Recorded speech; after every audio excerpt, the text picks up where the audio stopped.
शिवायचं काम करते आहे, डोक्यात जागा मिळते आहे. कातराचं काम करते आहे, पायात जागा मिळते आहे.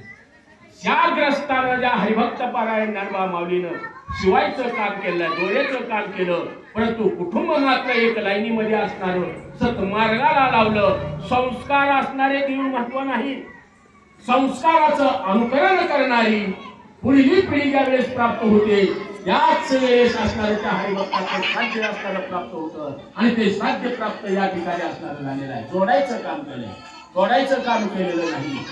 अशा असणारे चार बंधू आणि एक बहिणी एक ठिकाणीच राहिले. महाराजांनी सांगितले, जिथं बंधू राहतात तिथं भगिनी राहतात.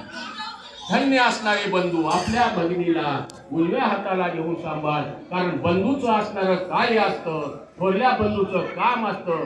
पिता गेल्यानंतर संपूर्ण कुटुंबाची जबाबदारी खांद्यावर घ्यावी लागते आणि पित्याचं असणारं ऋण फेडावं लागतं.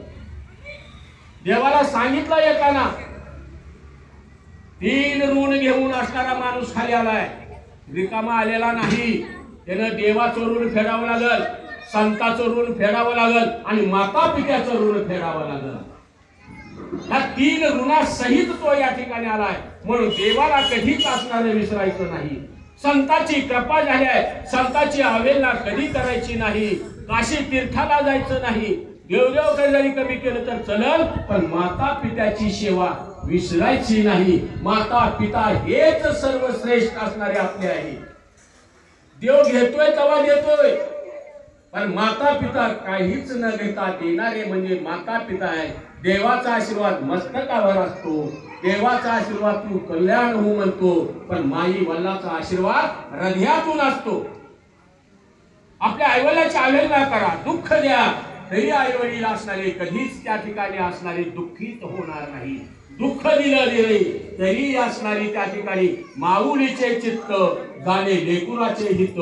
ऐशी कैवल्याची जाती लाभा वीन प्रीती करी. एकच प्राणी असा आहे, तिला काहीच लागत नाही.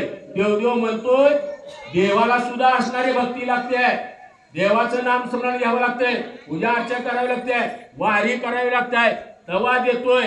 पण माता असं दैवत आहे, तिला काहीच लागत नाही.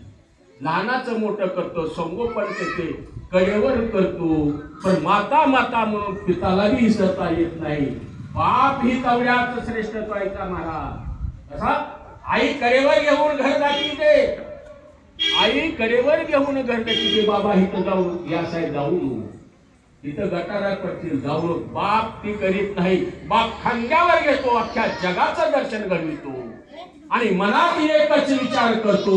ही उंची असणारी बापाच्या वरी जाते. मुलाची खांद्यावर घेतलेला बाळ बापाच्या वरी जातो आणि तोच संबोध त्या ठिकाणी बोध करतो आणि मनात विचार बाप करतो, माझा मुलगा माझ्या खांद्यावर बसलाय, माझ्यापेक्षा उंच तू असणारी मान गेली आहे, सगळ्या जगाचं दर्शन घेतय, माझ्यापेक्षा श्रेष्ठ, माझ्यापेक्षा कर्तृत्वान, माझ्यापैकी असणारा सुखी, माझ्यापेक्षा जास्त दानी दाखवण्याचं खांद्यावर घेऊन बाप करतो.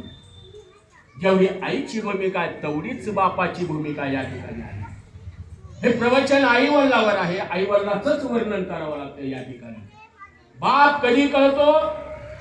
ज्या वेळेस असणारा घरातून बाप जातो त्याच वेळेस घराचं अस्तित्व संपलेलं असतं. आई ज्या वेळेस जातो, घरातलं जे काय मांगल्य असतंय, सुख असतंय, नातू आहेत, त्या ठिकाणी सुना आहेत, मुलं आहेत, आप्त आहेत, सगळे आहेत, सोयरे आहेत, कोण विचारते आहे? प्रत्येक येणाऱ्या माणसाप्रती असणारी माताच त्या ठिकाणी मांगल्य ठेवते जाते. बापापेक्षा घराचं कौटुंब आणि संस्कार देणारी ही माता सर्वश्रेष्ठ या ठिकाणी आहे. मला मातेचंच वर्णन बऱ्याच कविकर्त्यांनी केलं, मातेच्याच असणाऱ्या कविता केल्या. एकच सांगतो तुम्हाला, त्या सत्ययुगाच्या ठिकाणी तो सम्राट रूपी आहे, 33 कोटी देवाचा असणारा मित्र जो आहे, ब्रह्मा नायकाचा जो बाप आहे, राजा दशरथ.